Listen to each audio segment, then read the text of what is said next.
Bom dia, querido amigo. Nesse dia de finados, eu gostaria então de trazer rapidamente uma palavra de esperança para a sua vida. A palavra do Senhor nos diz em Eclesiastes 7 que esses momentos, esses dias e lugares de luto podem sim ser grande bênção porque nos trazem a oportunidade de refletir sobre a nossa vida presente.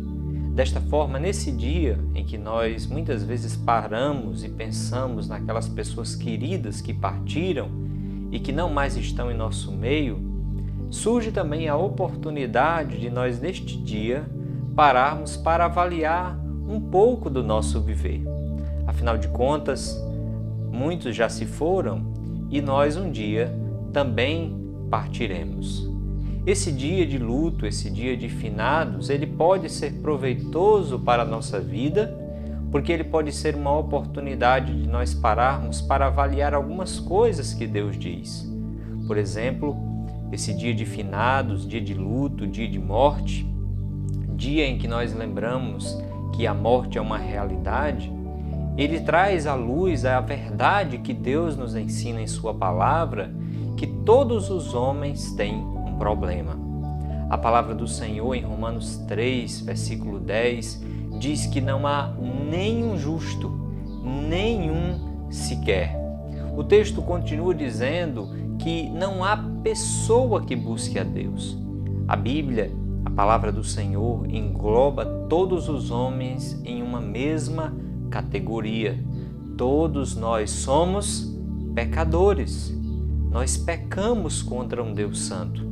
Mais do que isso, queridos, a Bíblia diz e explica, por exemplo, o luto e a morte como resultado do nosso pecado. Por que as pessoas morrem? Porque nós temos que lidar com a separação física das pessoas que nós amamos. A Bíblia diz em Romanos 6, versículo 23, porque o salário do pecado é a morte, mas o dom gratuito de Deus é a vida eterna em Cristo Jesus. O que Deus nos ensina, querido amigo, é que a morte, o luto e o pranto são um salário que nós recebemos pela nossa obra, pelo nosso pecado. Todos nós pecamos. E porque nós pecamos, todos nós recebemos então o pagamento pelo nosso pecado, que é justamente a morte. A morte é uma tragédia, é um evento que nos causa dor e tristeza. Morte na Bíblia significa separação. E além da morte física, a Bíblia fala da morte eterna, que é a separação eterna de um Deus santo e amoroso. Sim, querido amigo, a Bíblia fala que existe uma morte pior do que a morte física.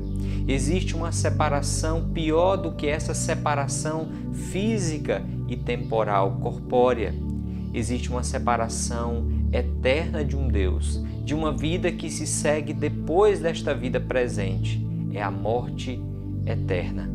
Perceba que o nosso pecado ele é tão sério contra um Deus santo que a Bíblia diz aqui em Romanos 6 e 23 que o que nós receberemos pelos nossos pecados, porque todos somos pecadores, é a morte eterna. Oh, que tristeza é perceber que o nosso pecado, ele ofende a um Deus santo e, como consequência, nos separa eternamente de um Deus santo e poderoso e bom. Mas esse dia de luto, de morte, ele também deve nos trazer esperança. É como ir ao médico. O médico apresenta o seu problema, a sua doença, o seu diagnóstico, mas um bom médico, ele não só apresenta o seu problema, mas ele lhe dá uma solução, um tratamento. E Deus, como nosso bom médico, Ele não apenas apresenta em sua palavra o nosso problema, a nossa condição de pecadores, mas esse Deus apresenta a solução. E qual é a solução para nossos pecados que ofendem e nos separam de Deus? Então, querido amigo, a Bíblia diz que a solução para o nosso pecado é Jesus Cristo. João 3,16 diz que esse Deus amoroso nos ama tanto que Ele deu o Seu Filho único, unigênito, para que todo o que nele crê, que crê no Filho, não pereça, mas tenha a vida eterna. Agora pare um instante, olhe para esse texto e perceba que o finalzinho há um contraste: vida eterna e perecer. Perecer é morrer. O que Deus está falando em Sua palavra é que aqueles que creem em Jesus Cristo, ao invés de terem uma morte eterna, terão uma vida eterna, esperança depois desta vida, esperança depois deste viver. Aqui, queridos, é importante notar o contraste. Depois desta vida, nós teremos ainda uma vida. Ou será uma vida de vida abundante e eterna, ou será uma vida de morte eterna, ou morte eterna, separação eterna do Senhor.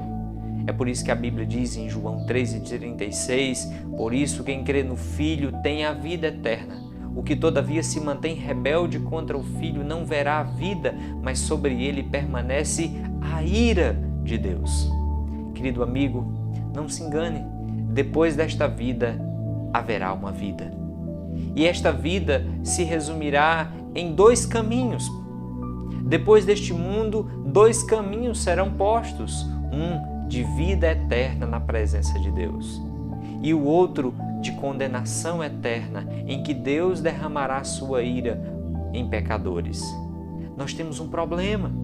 O nosso problema é o nosso pecado, mas Deus é tão bom e amoroso que Ele deseja nos salvar e nos perdoar. E como o salário do pecado é a morte, Deus enviou Jesus Cristo então para morrer pelos nossos pecados. Ele veio pagar a nossa dívida para que a nossa vida seja uma vida abundante e eterna.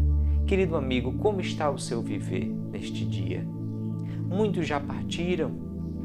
Muitas pessoas queridas já não estão mais aqui. Elas já estão diante do Senhor, ou em vida eterna, ou em condenação eterna. Como está o seu viver hoje? A palavra do Senhor nos diz em 1 Coríntios 15, versículo 19, que se a nossa esperança em Cristo se limita apenas a esta vida, nós somos os mais infelizes de todos os homens. Você crê que vai estar com o Senhor? Você tem certeza que a sua vida, pós esta vida, será na presença do Senhor? Os seus pecados já foram perdoados e pagos? Você tem certeza de uma vida com Deus?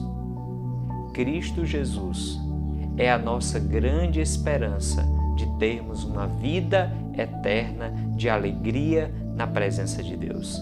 Quando o apóstolo Paulo escreve a Timóteo, lá em 1 Timóteo 1:1, ele diz: o nosso Salvador Jesus Cristo, nossa esperança. Querido, nesse dia de luto, nesse dia de lembrar das pessoas que partiram e que nos deixaram muitas saudades, o Senhor quer lhe convidar para que você reflita sobre a sua vida neste momento. Ele quer lhe dar esperança, e esperança é Jesus Cristo. A palavra do Senhor nos exorta a nos arrependermos dos nossos pecados e nos convertermos a Cristo Jesus. A palavra do Senhor diz que se com a tua boca você confessar Jesus como Senhor, como o dono da sua vida, e no seu coração você crer, você será salvo. Meu querido amigo, que nesse dia de lembranças daqueles que já partiram, você lembre-se de sua vida e entregue todo o seu viver ao Senhor Jesus Cristo. Arrependa-se dos seus pecados, creia que Jesus Cristo morreu por eles e para lhe dar o perdão e salvação eterna. Comprometa-se com o Senhor Jesus Cristo, decida viver para a glória daquele que morreu para que você tenha vida e vida eterna. Decida viver uma vida perto do Senhor Jesus, conhecendo-o por meio da sua palavra diariamente, pois somente assim, somente com Jesus Cristo, o dia de nossa morte poderá ser um dia de esperança e alegria. Que você possa entregar o seu viver a Cristo em arrependimento e glorificação ao seu nome. E no dia da sua morte, esse dia será um dia de alegria e esperança. Que Deus te abençoe.